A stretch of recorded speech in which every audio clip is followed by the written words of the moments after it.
Bonjour à tous, ici Rodolphe Simoneau et je vous souhaite la bienvenue dans ce module 1 sur l'introduction au Lean Manufacturing. Donc, dans ce cours numéro 6, on va reprendre les principaux points clés que l'on a vus dans les 5 précédents cours.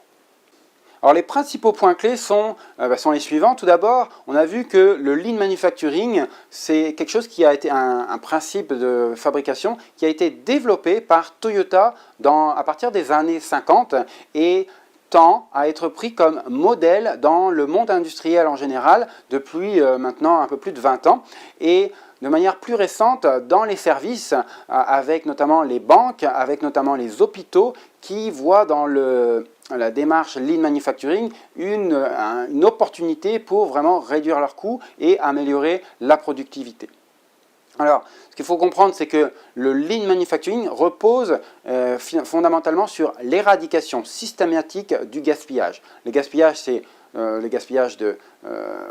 7 gaspillages fondamentaux, mais aussi la variabilité et l'inflexibilité que l'on retrouve dans nos organisations, considérées donc, par Taiichi Ohno comme un mal absolu pour les organisations. Donc, pour mettre en œuvre cette vision d'éradication des gaspillages, eh bien, le Lean Manufacturing utilise 2 piliers qui vont lui donner la flexibilité nécessaire pour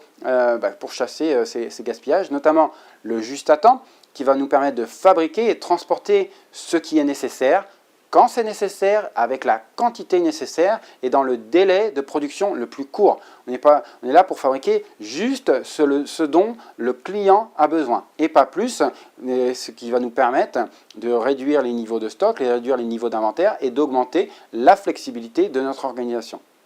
Le deuxième élément, deuxième pilier, c'est le Jidoka ou l'autonomation qui va nécessiter d'arrêter les processus dès que quelque chose d'anormal se produit pour vraiment résoudre les problèmes et arrêter de fabriquer des défauts de production dans les différentes étapes, que ce soit les productions physiques ou les productions de services associés. Et finalement,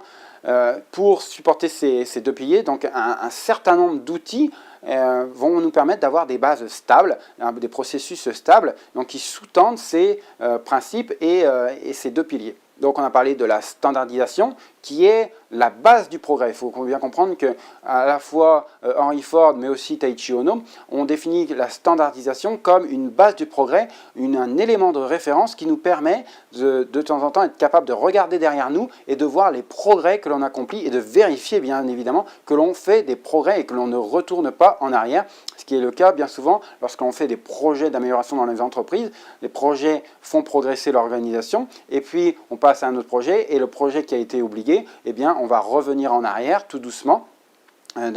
par l'inertie si on n'a pas standardisé correctement et contrôlé l'application de nos standards de manière régulière. On a vu les 5S, 5S qui est une méthode simple et visuelle pour éliminer le gaspillage. On a parlé de maintenance autonome, on a parlé maintenance autonome pour responsabiliser les salariés par rapport aux équipements qu'ils utilisent quotidiennement. On a parlé des SMED pour les changements rapides de série pour augmenter la flexibilité, pour être capable de changer plus facilement de mix produits soit en augmentant la flexibilité dans l'organisation ou finalement en augmentant les capacités de nos processus qui entourent ces changements de série. Donc voilà qui conclut ce premier module d'introduction au Lean Manufacturing, donc une vue vraiment d'ensemble, une vue globale pour vous présenter de manière synthétique en tout cas les éléments essentiels de la démarche. Et encore une fois, même si vous avez le sentiment d'avoir bien compris ce qu'est le Lean et ce qu'il faut faire pour le mettre en œuvre, comprenez aussi que c'est une approche holistique qui va nécessiter la compréhension non seulement de ce qu'on vient de comprendre, mais de multitude de principes, multitude de concepts qui sont associés et surtout la compréhension des différents détails qui sont nécessaires pour mettre en œuvre avec succès les différents outils dont on va parler.